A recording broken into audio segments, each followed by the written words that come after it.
Kawan-kawan yang dirahmati oleh Allah sekalian, Nabi Yaqub alaihi salam adalah anak kepada Nabi Ishaq alaihi salam. Ahli sejarah menyatakan bahawa Nabi Yaqub alaihi salam juga digelar Israel. Isra' membawa erti hamba, manakala Il bermaksud Allah. Jadi, Israel bermakna hamba Allah. Bani Israel adalah dari keturunan baginda.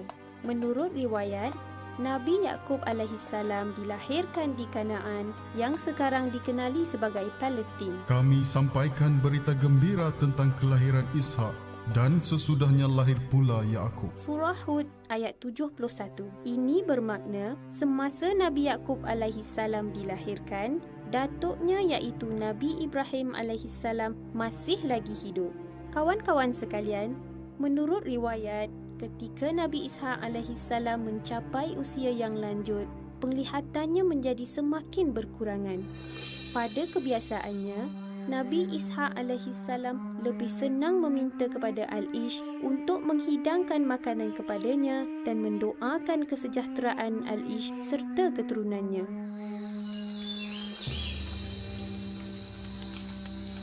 Pada suatu hari, seperti biasa, Nabi Ishaq alaihi salam meminta Al-Ish pergi berburu.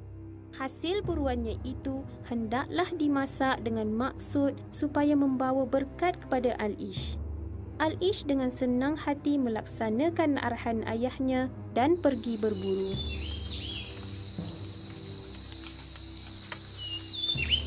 Oleh kerana pada ketika itu, penglihatan Nabi Ishaq alaihi salam berkurangan, maka baginda tidak menyedari bahawa yang memberi makanan itu adalah Nabi Yaqub alaihi salam dan bukannya Al-Ish.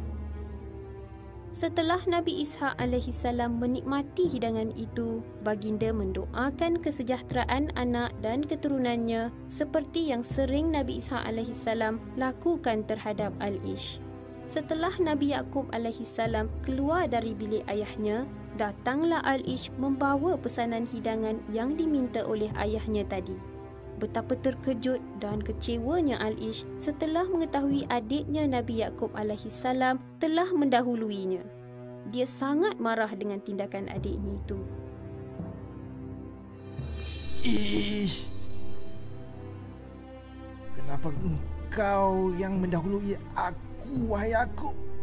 Kawan-kawan sekalian, walaupun Nabi Ishaq alaihi salam telah mendoakan kesejahteraan Al-Ish serta keturunannya, dia masih lagi tidak puas hati dengan adiknya Nabi Yaqub alaihi salam.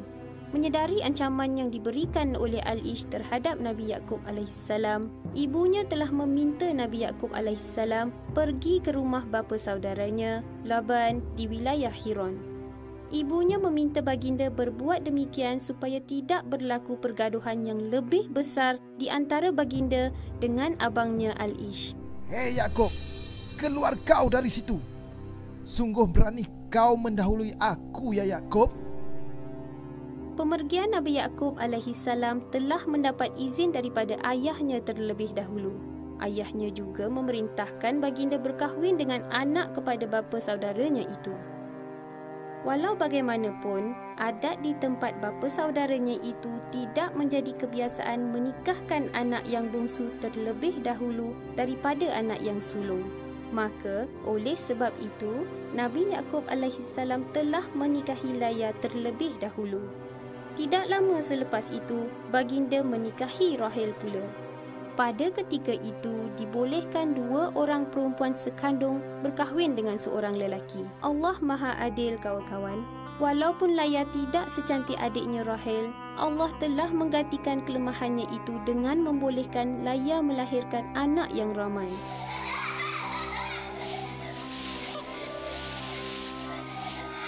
Kelahiran anak-anak itu menyebabkan adiknya Rahel cemburu.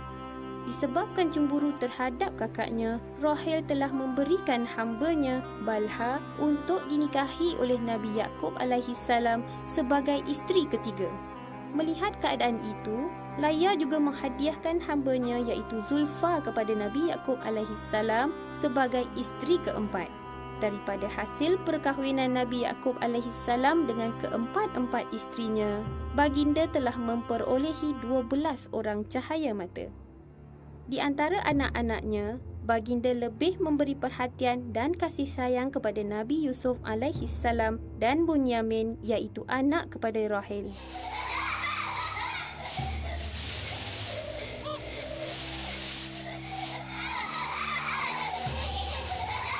Ini kerana Nabi Yaqub alaihissalam merasa amat kasihan kepada anak-anak itu yang telah kehilangan kasih sayang seorang ibu setelah Rahil kembali ke rahmatullah selepas melahirkan Bunyamin. Kawan-kawan sekalian, sebelum Nabi Yaqub alaihissalam wafat, baginda telah menghadapi suatu peristiwa yang berat berkaitan dengan anaknya, iaitu Nabi Yusuf alaihissalam yang diutuskan kepada penduduk Mesir. Di saat menghadapi kematiannya, Nabi Yaqub alaihissalam sempat memberi wasiat kepada anak-anaknya.